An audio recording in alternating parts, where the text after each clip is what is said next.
বিভিন্ন কর্মসূচির মাধ্যমে পালিত হচ্ছে জাতির পিতা বঙ্গবন্ধু শেখ মুজিবুর রহমানের দ্বিতীয় পুত্র বীর মুক্তিযোদ্ধা শহীদ লেফটেন্যান্ট শেখ জামালের ৭১তম জন্মদিন।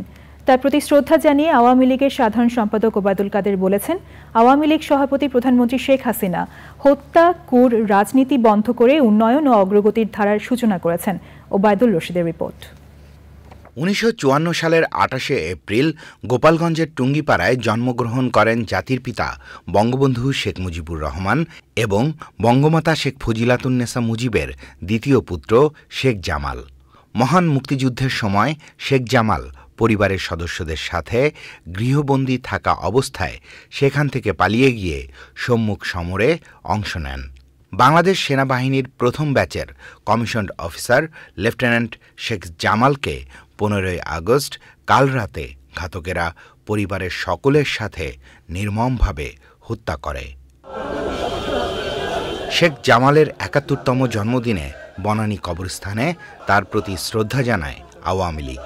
এছাড়াও শ্রদ্ধা জানায় বিভিন্ন সহযোগী সংগঠন।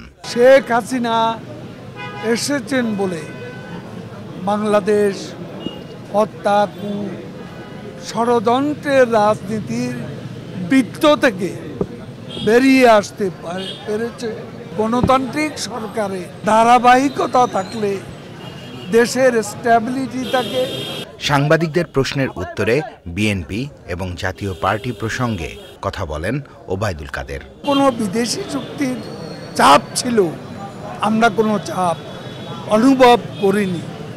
তিনি কোন কারণে কার চাপে ইলেকশনে এসেছেন সেটা তাকেই পরিষ্কার করে বলতে।